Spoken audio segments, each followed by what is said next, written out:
My name is Elena, and I'm 32 years old now. But at 15, my reality was an empty refrigerator and a father who couldn't see past his own pain. When your own parent refuses to feed you, something breaks inside. I never imagined I'd be applying for jobs just to eat, while other kids worried about homework and crushes. The hunger pangs were constant companions, but it was what happened when my unexpected stepmother entered the picture that truly changed everything. Before I tell you how I went from starving teenager to where I am today, let me know where you're watching from and hit subscribe if you've ever had to be stronger than you should have been at a young age. Life wasn't always about empty cabinets and rumbling stomachs. I had a pretty normal childhood until I turned 8. My mother was the center of our home, a warm, loving presence who made sure our house felt safe. She worked as a kindergarten teacher, and watching her with her students showed me what patience and kindness looked like. My father worked in sales, already traveling frequently, but back then, he made it to my school events and seemed to enjoy family dinners when he was home. Everything changed when Mom was diagnosed with aggressive breast cancer. The treatments were brutal, turning her from vibrant to frail in what felt like moments. I remember sitting beside her hospital bed, holding her increasingly bony hand, watching as she tried to smile through the pain. Dad was there physically, but emotionally, he began withdrawing even before we lost her. 6 months after diagnosis, my mother was gone.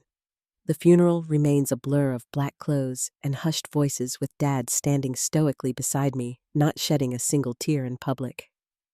That night, I heard him sobbing in their bedroom, the only time I ever witnessed his grief so raw and unfiltered. After that, Dad threw himself into work. His sales trips became longer and more frequent. When he was home, he'd lock himself in his home office or stare blankly at the television. Conversations dwindled to brief exchanges about practical matters. At first, there were a few awkward attempts at father-daughter activities, but these quickly faded. By age 10, I was making my own school lunches. By 12, I was doing laundry and cleaning the house. Dad would leave money for groceries occasionally, and for a while that system worked well enough. I'd write lists and either walk to the nearby market or go with our elderly neighbor, Mrs. Wilkinson, who'd drive me to the bigger supermarket once a week, until she moved to live with her daughter in Arizona when I was 14. That's when things really started falling apart. With Mrs. Wilkinson gone, I had no transportation to the grocery store except Dad, who was rarely available. The grocery money became more sporadic, sometimes forgotten for weeks. Dad's drinking, which had been occasional after Mom died, became a nightly ritual. By 15, our refrigerator was chronically empty. The kitchen cabinets held only random items, a can of cornstale crackers pasta with no sauce. I survived on school lunches, carefully saving half of my sandwich for dinner when possible. The hunger was a constant companion, a hollow feeling that made it hard to concentrate in class. I lost weight, and my clothes hung loosely from my frame. Our house, once clean and welcoming under Mom's care, began to show signs of neglect. Mail piled up on the counter, dust gathered on shelves, and occasionally, when Dad passed out on the couch, I'd have to navigate around empty bottles in the morning. Dad's appearance changed too. His formerly pressed shirts gave way to wrinkled ones. The successful sales executive image slipped, revealing a man unraveling beneath. Yet strangely, money didn't seem to be the issue. He still drove a nice car, bought the latest smartphone, and occasionally brought home expensive electronics. He simply stopped spending it on food for me or maintaining our home. I tried not to resent him. I told myself he was grieving that losing Mom had broken something inside him that he didn't know how to fix. But at night, when my stomach hurt too much to sleep, those generous thoughts were harder to maintain. The most painful part was the emotional distance. Sometimes he'd look at me with this strange expression, a mixture of pain and something else I couldn't identify. Once, after too many drinks, he mumbled, "You have her eyes, you know. Exactly her eyes." Then he walked away, leaving me frozen in the hallway, understanding for the first time that perhaps my very existence was a painful reminder of what he'd lost. At school, I maintained a careful facade. I laughed with friends, turned in assignments, and avoided activities that cost money or required parental involvement. My grades began slipping from A's to B's, then to C's in some subjects. Teachers sent notes home that Dad never saw because I intercepted them, forging his signature when necessary. I became skilled at hiding, at making excuses for why I couldn't hang out after school or join weekend activities. The truth was too shameful to share. My father, who appeared successful to the outside world, couldn't or wouldn't feed his own daughter. So I smiled through hunger pangs and learned to live with a constant gnawing emptiness that wasn't just about food. I remember the day I finally gathered enough courage to directly confront my father about our food situation. It was a Sunday morning, and he was surprisingly home, nursing a cup of coffee at the kitchen table while scrolling through his phone. The pantry and refrigerator were completely empty except for condiments and his beer. I hadn't eaten since lunch at school on Friday. "Dad," I said, my voice shakier than I wanted it to be. "We don't have any food in the house. Could I have some money to go grocery shopping?" He barely glanced up from his phone. "There's $20 in my wallet on the counter." $20 wasn't enough for a week of groceries, but it was better than nothing. However, when I checked his wallet, it was empty. I returned to the kitchen. "There's nothing in your wallet." This time, he looked up, irritation flashing across his face. "Then I guess you'll have to figure something out. You're old enough to handle these things, Elena. I can't be expected to manage every little detail." Every little detail. As if feeding your child was some minor inconvenience like choosing what color socks to wear. The casual dismissal hit harder than any shouting could have. In that moment, I realized my father wasn't just temporarily failing at his parental duties. He was abdicating them entirely. "I'm 15, I said, my voice barely audible. "It's your job to make sure I have food." He stood up so suddenly his chair scraped loudly against the floor. "My job? You know what my job is. Making money to keep this roof over your head. Everything else is just extras." He grabbed his car keys. "I have a meeting. There's probably something in the freezer." There wasn't. We both knew it. As the door slammed behind him, tears welled in my eyes. This wasn't sadness. It was pure betrayal. The fundamental parent-child contract had been broken. I needed food, and the person legally and morally responsible for providing it had just told me it wasn't his problem. After crying for what felt like hours, I dried my tears and switched into survival mode. I searched the house for loose change, finding $4.37 in coins from various drawers, couch cushions, and the laundry room. It was enough for a value menu burger at least. The next day, I knocked on our neighbor's door asking if they needed any help with yard work or house cleaning. Mrs. Patel looked sympathetic but shook her head. "I'm sorry, dear. We already have a service that comes weekly." At school, my friend Amanda noticed something was wrong when my stomach growled loudly during history class. At lunch, she slid half her sandwich onto my tray without comment. This continued all week until Friday, when her mother appeared in the pickup line after school and waved me over to their car. "Elena, Amanda mentioned you might be having some trouble at home," Mrs. Rodriguez said gently. "Is everything okay with your dad?" The concern in her eyes nearly broke me, but shame won out. "Everything's fine." I lied. "Just a busy week for him at work, so things are a little disorganized at home." "Well, why don't you come have dinner with us tonight and maybe take some leftovers home?" That night was the first proper meal I'd had in weeks. I ate slowly, savoring each bite, while watching Amanda's family pass dishes around, discuss their day, and laugh together. The contrast with my empty house was painfully stark. Mrs. Rodriguez packed a container of leftovers that would last me through the weekend, but I knew this wasn't a sustainable solution. The pity in her eyes made my cheeks burn with shame. I needed to solve this myself. The following Monday after school, I walked downtown to the small business district and began going door to door asking if anyone needed help. Most places turned me away immediately upon learning I was only 15. Some store managers looked concerned and suggested I talk to someone at school about my situation. By sunset, I had visited 17 businesses with no luck. Exhausted and discouraged, I stopped at a small cafe called Sunshine Cafe to rest before the long walk home. The smell of fresh bread made my empty stomach contract painfully. "Can I help you, honey?" The woman behind the counter had kind eyes and gray-streaked hair pulled into a loose bun. "Just a glass of water, please," I said, taking a seat at the counter. She brought the water but stood watching me for a moment. "You look like you could use more than water. When's the last time you ate something proper?" Something about her direct but gentle manner broke through my defenses. "Yesterday at lunch," I admitted. Without another word, she disappeared into the kitchen and returned with a bowl of thick vegetable soup and a piece of crusty bread. "On the house," she said, placing it in front of me. As I ate, Mrs. Jackson, as she introduced herself, sat beside me during a lull in customers. I found myself telling her about my job search, carefully omitting why I needed work so desperately.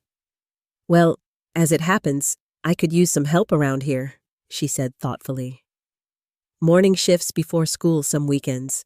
Nothing too complicated. Bussing tables, basic food prep, maybe running the register eventually. But you'd need working papers since you're under 16.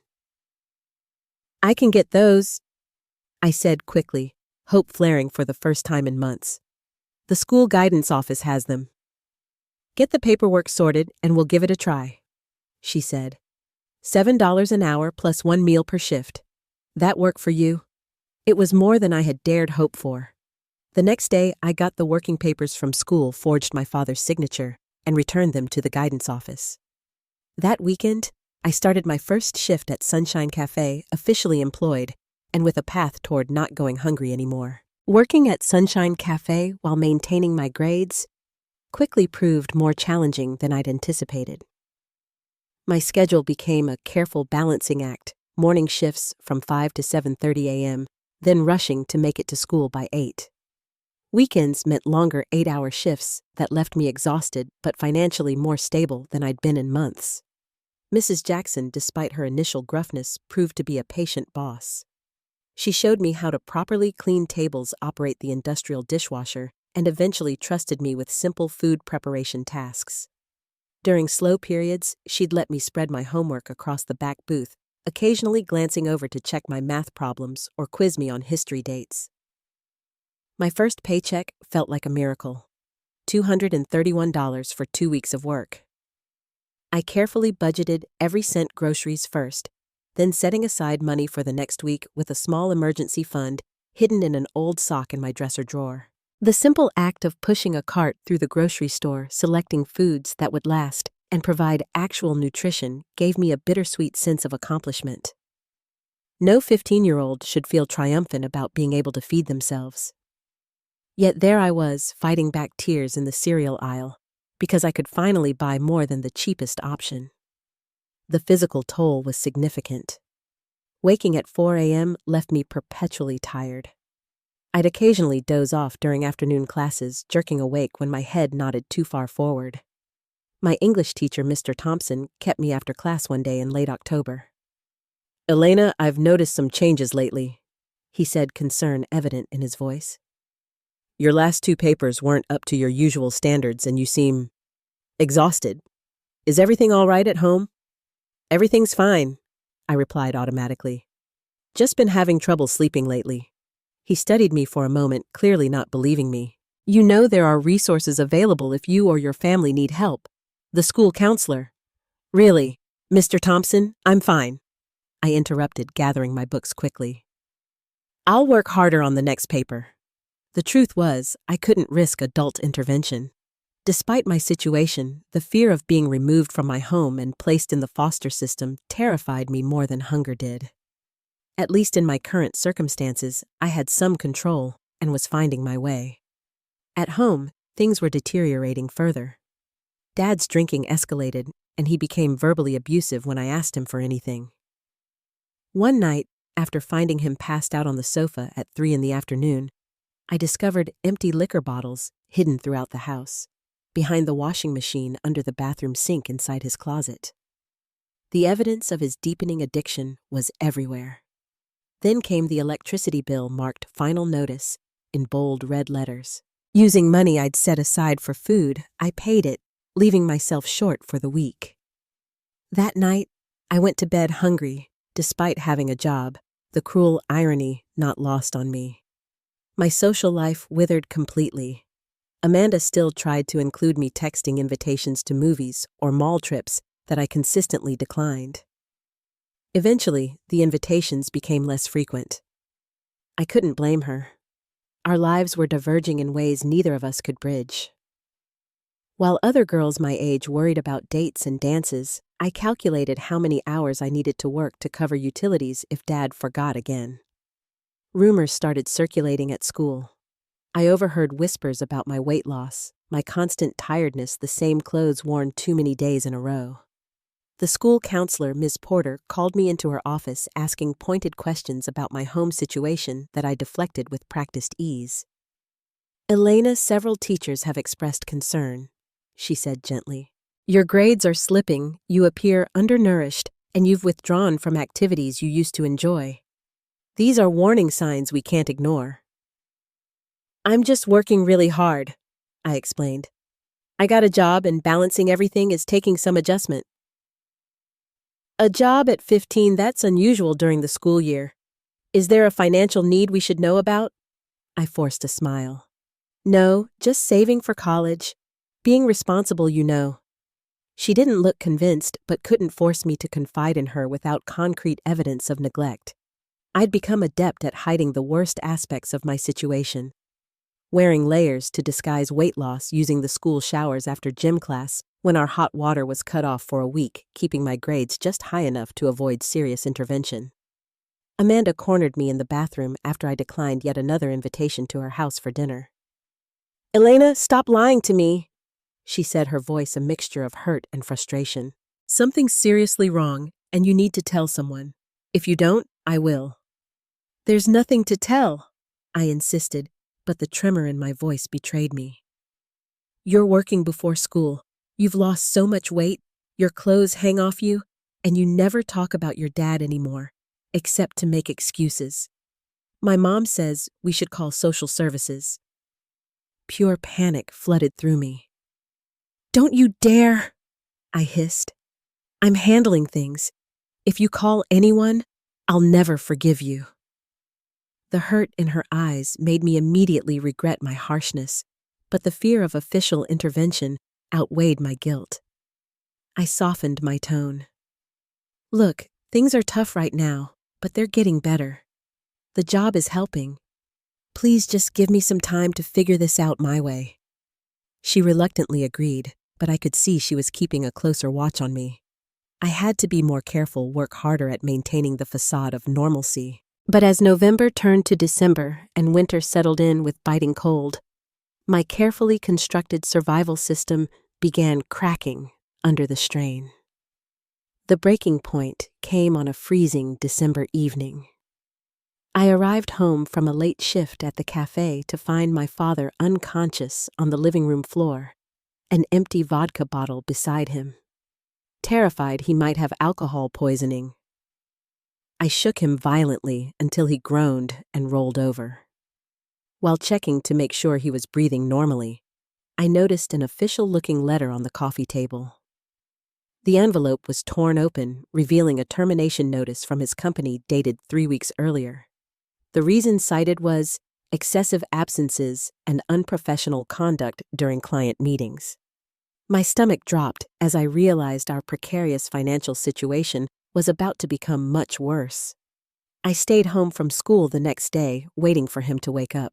Around noon, he finally emerged from his bedroom, looking haggard and disoriented. When he saw me sitting at the kitchen table with the termination letter in front of me, his bloodshot eyes narrowed. "Going through my things now," he growled. "You lost your job 3 weeks ago and didn't tell me," I said, struggling to keep my voice steady. How are we paying the mortgage? The utilities? None of your business. I'm handling it. Like you're handling the groceries. The electricity bill I had to pay myself. You're not handling anything. His hand slammed down on the table so hard, a mug fell to the floor, shattering. You think this is easy. You have no idea what real problems are. Elena, I'm drowning here. And what am I doing? I shouted back, years of pent-up anger finally erupting. I'm 15, working before dawn to feed myself because my father won't. I'm hiding from teachers who ask too many questions. I'm watching you drink yourself to death while pretending everything's normal. His face contorted with rage and shame. You want the truth, fine. The house is 2 months behind on payments. I've got gambling debts you know nothing about. The savings are gone. All of it, even your college fund. Happy now? The room seemed to spin around me. College fund, I hadn't even known there was one. And now it was gone. How could you? I whispered. Because I'm a failure, all right? He roared, then suddenly deflated, collapsing into a chair. Your mother was the strong one. When she died, something broke in me that I don't know how to fix. I look at you and see her, and it hurts too much to function. His voice cracked. I know I'm failing you. I just don't know how to stop. I wanted to feel compassion, but survival instinct overrode sentiment. What happens now?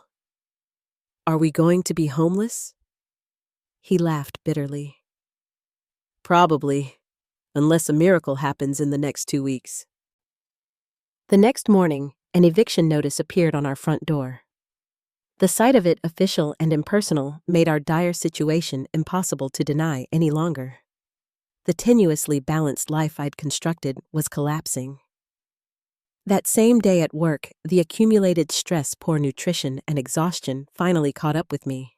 I was carrying a tray of dirty dishes when the cafe began to spin around me. The last thing I remembered was the crash of breaking plates before everything went black. I woke up in the hospital with Mrs. Jackson sitting beside my bed, her face tight with worry.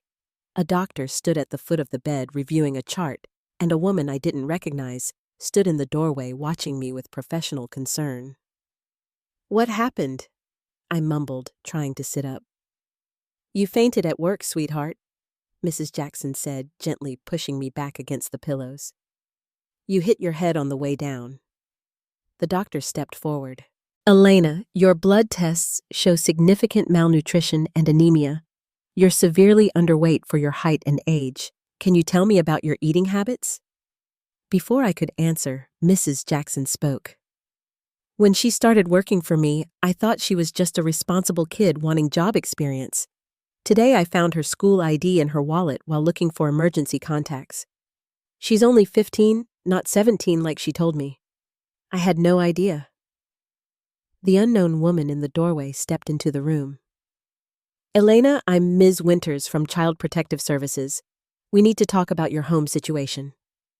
Panic rose in my throat. No, please, I'm fine. I just skipped breakfast today. I got dizzy. It's not a big deal. Your medical tests indicate this has been going on for some time, the doctor said gently. This isn't about one missed meal. Over the next several hours, the facade I'd maintained for months crumbled completely. Ms. Winters asked questions I couldn't deflect. The doctor provided medical evidence I couldn't explain away. And Mrs. Jackson's discovery of my true age meant my carefully constructed independence was exposed as the desperate measure of a neglected child. By evening, everything had changed. My father was contacted and required to come to the hospital.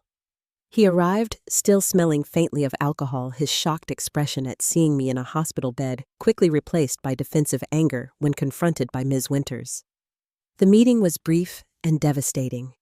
I was to be placed in emergency temporary care while my father's fitness as a parent was evaluated. He didn't fight the decision. Whether from guilt resignation or simply being too overwhelmed, I couldn't tell. That night, I was released from the hospital into the temporary custody of Amanda's family, who had agreed to take me in as emergency foster placement since they already knew me. The shame of having my private struggles suddenly exposed was almost worse than the hunger had been. 2 days later, my father was arrested for DUI after nearly hitting a pedestrian. The court mandated a 90-day inpatient rehabilitation program as an alternative to jail time, effectively removing him from my life completely for the foreseeable future. I was allowed a supervised visit with him before he entered the facility. He sat across from me at a sterile conference table, a social worker present throughout our conversation. He looked smaller, somehow, diminished without the armor of anger. "I'm sorry, Elena," he said, his voice hoarse. "I know that doesn't fix anything." "No, it doesn't," I agreed, surprising myself with the coldness in my voice. "When your mother died, I didn't know how to be what you needed." "You didn't even try," I said, tears finally spilling. "You just left me to figure everything out alone." He nodded, not denying it. "I'm going to get help now. They say I might be able to get better." I wanted to believe him, but hope felt dangerous after so much disappointment. "Maybe." As the social worker indicated our time was ending, he looked at me directly for the first time in years, really seeing me. "You deserved better than what I gave you. No matter what happens next, please know that much is true." I walked away with complicated emotions churning inside me. Anger and hurt, but also a strange, unwelcome relief that the pretending was finally over, and just the faintest glimmer of hope that maybe somehow things might actually change. 3 weeks after my father entered rehab, I was settling into a strange new routine. Amanda's family had been incredibly kind, giving me my own space in their guest room, and including me in family dinners that still felt uncomfortably normal compared to my previous existence. Mrs. Rodriguez drove me to my twice-weekly therapy sessions, where I reluctantly began unpacking years of neglect and grief with Dr. Linden, a patient woman who never pushed too hard, but never let me deflect entirely either. I continued working at Sunshine Cafe on weekends only with Mrs. Jackson, now fully aware of my situation and firmly in my growing network of supportive adults. Social Services was working to determine my long-term placement with family reunification, listed as the goal, pending my father's progress in treatment. It was during a Saturday morning shift at the cafe that I first met Sarah. She came in alone, ordered a black coffee and blueberry muffin, and sat at a corner table with a book. Nothing remarkable except she left an $8 tip on a $12 order, smiling warmly as she told me to have a good day. She returned the following Saturday and the one after that, always at the same time, always leaving a generous tip, always with a different book, but the same gentle smile. On her 4th visit, she asked my name. "Elena," I answered, refilling her coffee. "Beautiful name," she said. "I'm Sarah. This place has the best coffee in town. How long have you been working here?" "A few months," I replied, not volunteering more information. She nodded, accepting my brevity without pressing. "Well, you help make this place special. Thank you." There was something about her quiet presence that didn't demand anything from me, a refreshing change from the well-meaning but intense concern that now surrounded my life.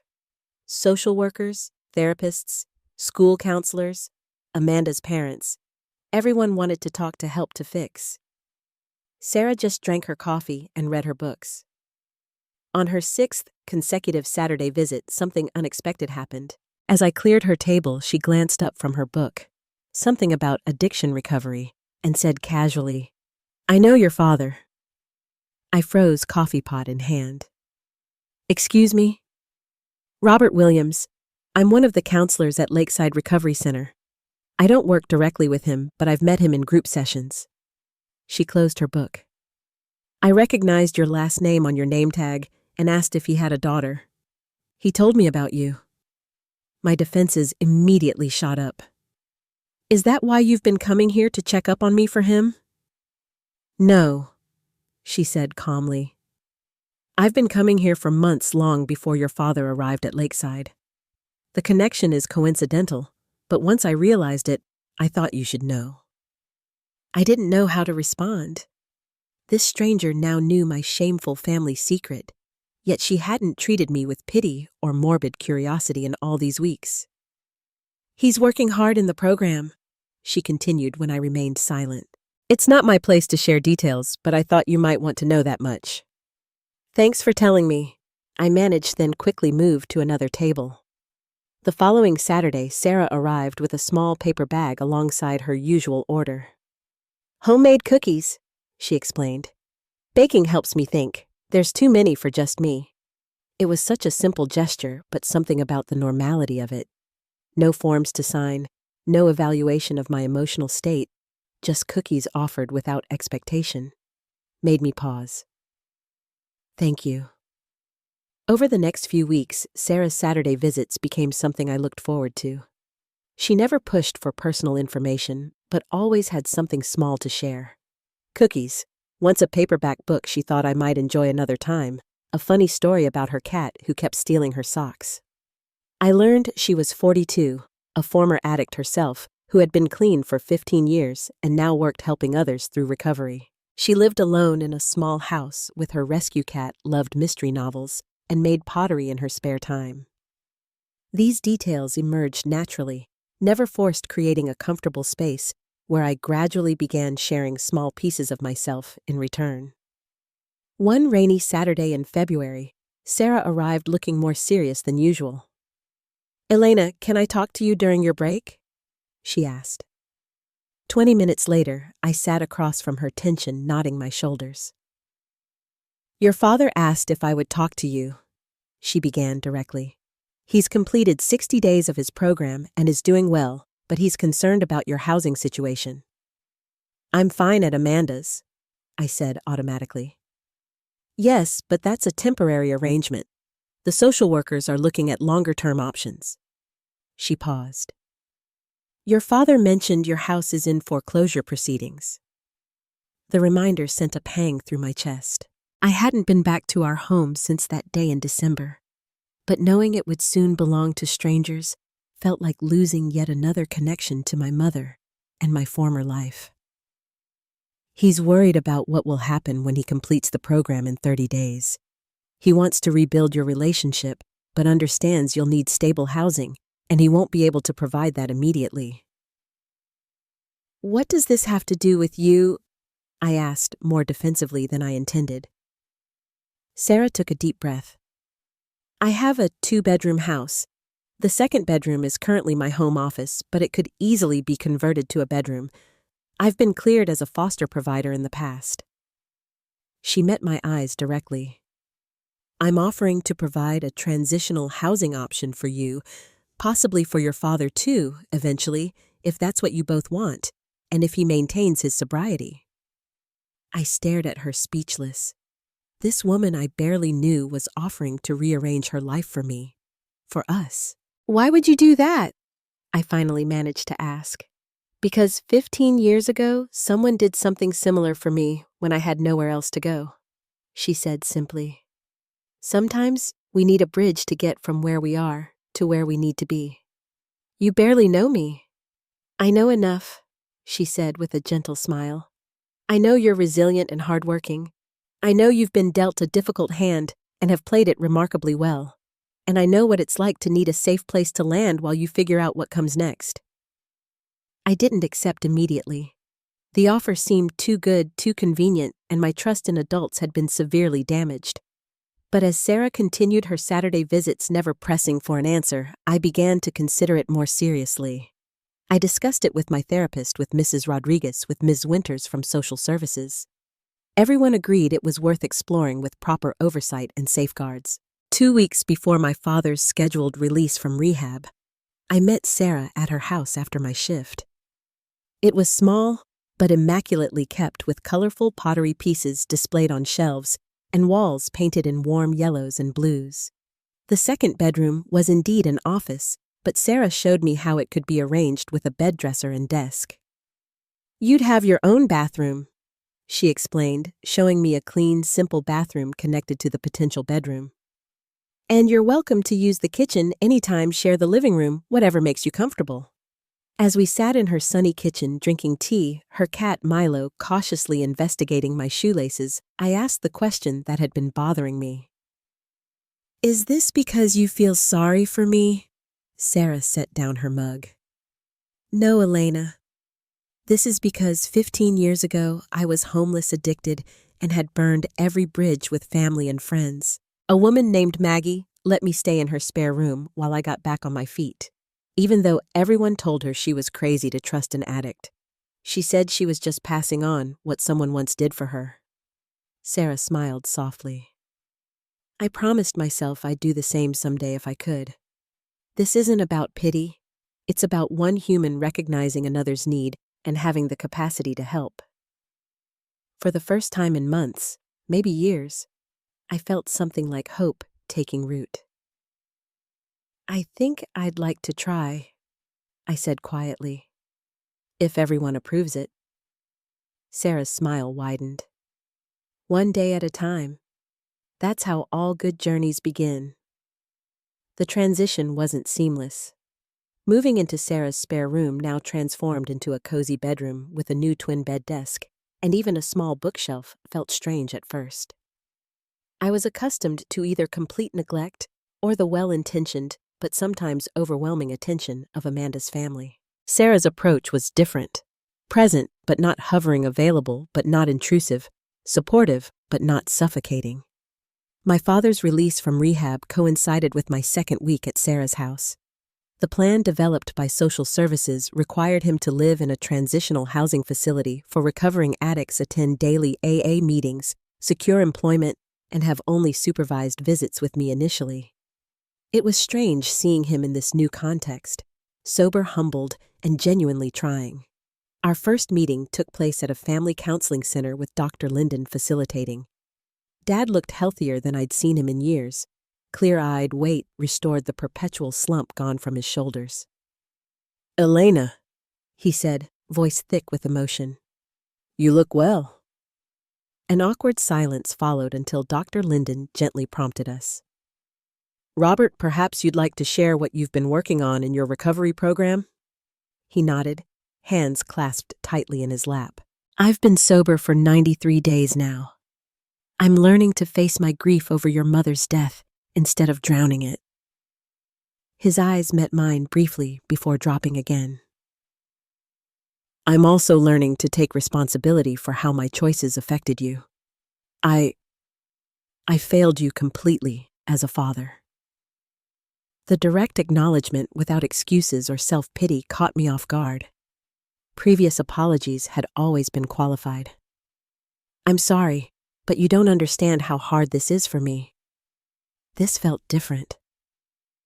"I left you to raise yourself," he continued.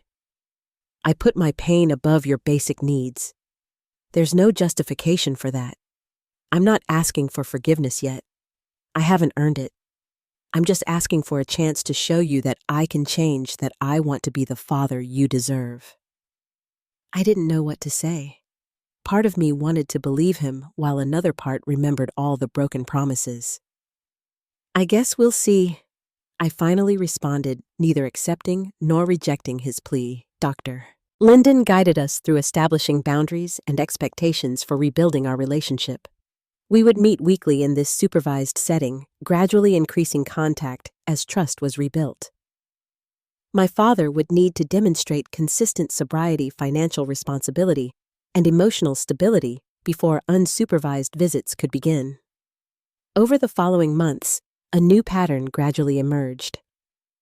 Dad secured a job at a home improvement store, not as prestigious as his former sales position, but stable employment with a manager who supported hiring people in recovery. He attended every scheduled meeting with me, always arriving early, always fully engaged. Sarah sometimes joined these sessions, serving as a bridge between us. She understood addiction from both professional and personal perspectives helping translate my father's recovery journey into terms I could understand while validating my lingering hurt and wariness. Meanwhile, my own life was stabilizing. With Sarah's encouragement, I reduced my work hours at Sunshine Cafe to focus on school, where my grades steadily improved. Mrs. Jackson remained a supportive presence, often inviting both Sarah and me for Sunday brunches at the cafe.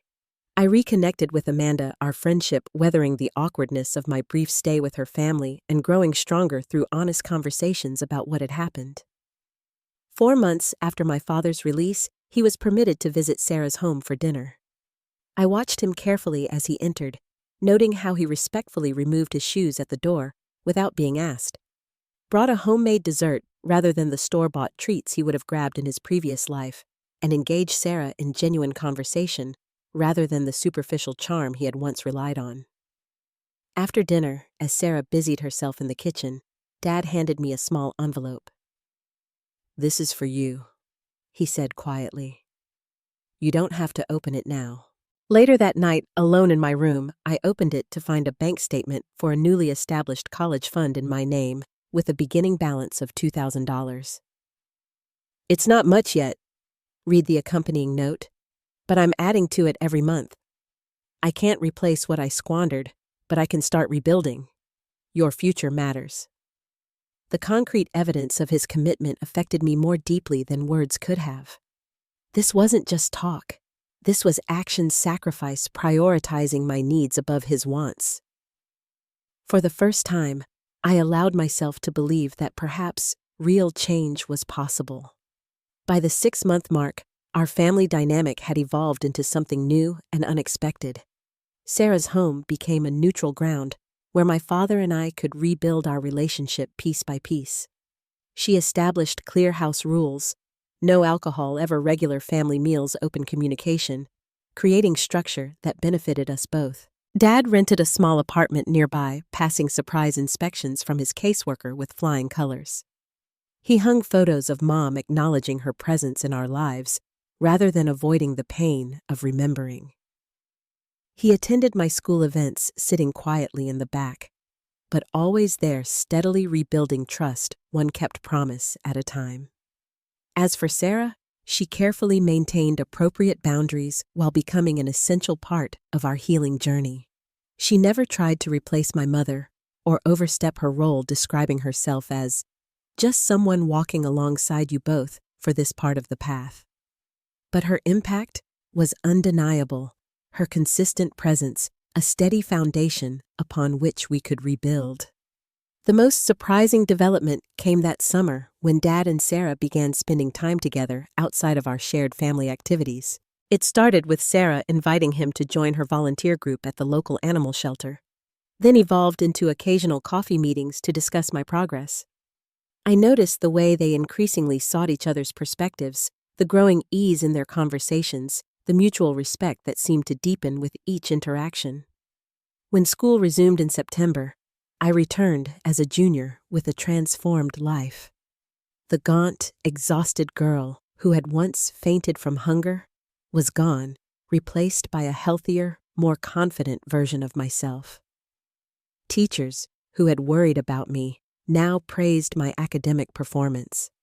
I joined the school newspaper and even attended my first school dance with friends, experiencing normal teenage activities that had once seemed impossibly out of reach. One evening in October, exactly 10 months after my collapse at Sunshine Cafe had set these changes in motion, my father and Sarah sat me down for a conversation. "Elena," Dad began, unusually nervous. "Sarah and I wanted to talk to you about something important. Our relationship has been evolving, and we've developed feelings for each other that go beyond friendship." I wasn't entirely surprised. I'd seen the signs, but hearing it stated directly still felt momentous. "We wanted to be completely transparent with you," Sarah added. "Your well-being comes first. If this makes you uncomfortable in any way, we'll take a step back." I considered their intertwined hands, the tentative hope in their expressions, the journey we'd all taken to reach this point. "Are you asking for my permission to date?" They exchanged glances. "Yes," Dad said simply. Your opinion matters tremendously to both of us." In that moment, I realized how much had changed. My father, once so lost in his own pain that he couldn't see mine, was now putting my feelings at the center of his decisions.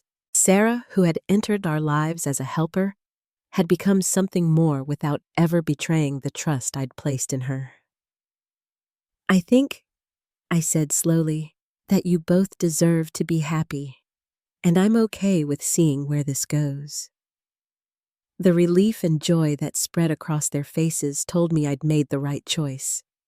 We weren't a conventional family by any means, but we were healing, growing, and moving forward together. Looking back now from the vantage point of 17 years later, I can trace how that pivotal conversation transformed all our lives. My father and Sarah dated for 8 months before he proposed, and they married in a small ceremony when I was 17. Mrs. Jackson from the cafe made the wedding cake, and Amanda was my companion for the day, both of us tearful as we watched two people who had survived their own personal hells find happiness together. I finished high school with honors, something that had seemed impossible during those darkest days of hunger and neglect. The college fund my father started grew steadily, supplemented by Sarah's contributions and scholarships I earned through improved academic performance. I chose to study social work, inspired by the professionals who had intervened in my life when I couldn't save myself, and by Sarah's example of turning personal tragedy into a vocation of helping others. University brought new challenges and opportunities. I lived on campus, but returned home regularly for family dinners, where the conversation flowed easily among the three of us. Dad maintained his sobriety one day at a time, collecting yearly chips at AA meetings, where we proudly supported him. Sarah continued her counseling work while also mentoring young women in recovery, often sharing my story with permission as an example of how families could heal from addiction's damage. Mrs.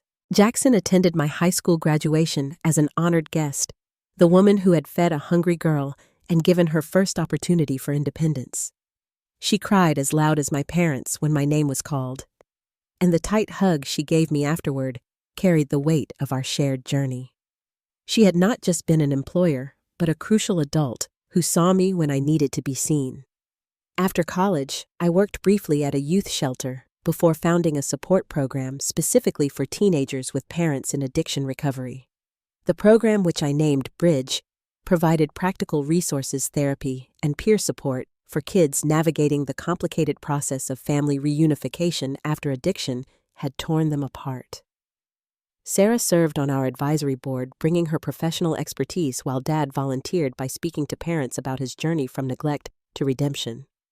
My personal healing process wasn't linear. There were setbacks, moments when old resentments flared when Dad's presence at important life events triggered memories of all the times he'd been absent when the psychological effects of early food insecurity manifested in unexpected ways. Therapy remained a constant in my life, giving me tools to process these complex emotions without being consumed by them.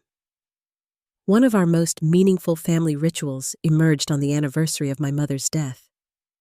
Rather than allowing this day to reopen wounds, we transformed it into a celebration of her life. Dad, Sarah, and I would visit Mom's grave together, bringing her favorite flowers. Then we'd share stories about her, Dad's memories of their life together, my childhood recollections, and even Sarah's reflections on how Mom's legacy lived on in both of us. Sarah never tried to replace my mother's memory, but instead helped create space where that memory could exist healthily within our new family structure. When I met Michael in graduate school, I brought significant baggage into our relationship: trust issues, fear of abandonment, lingering effects of childhood trauma. But I also brought hard-won wisdom about resilience, forgiveness, and the capacity for people to change. Our relationship progressed slowly as I learned to trust his consistency. And when he proposed 3 years later, Dad and Sarah were the first people we told. Our wedding day was bittersweet. My mother's absence keenly felt amid the joy. Dad incorporated a special tribute to her in his speech, acknowledging that part of her lived on in me, in the woman I had become, despite, or perhaps partly because of, the challenges we had faced. "Elena," he said, voice thick with emotion, "your mother would be so proud of the woman you've become. I failed you during those years when you needed me most, but you still grew into someone with extraordinary compassion and strength. That's a testament to your resilience, but also to the foundation your mother laid during those early years when she showered you with the love and security I later took away. Today, as you begin your own family, know that you carry the best of her within you, along with the wisdom you've earned through your own journey." There wasn't a dry eye in the room, least of all mine. The path from that starving 15-year-old to the bride standing before friends and family had been neither straight nor easy, but every step had contributed to who I had become.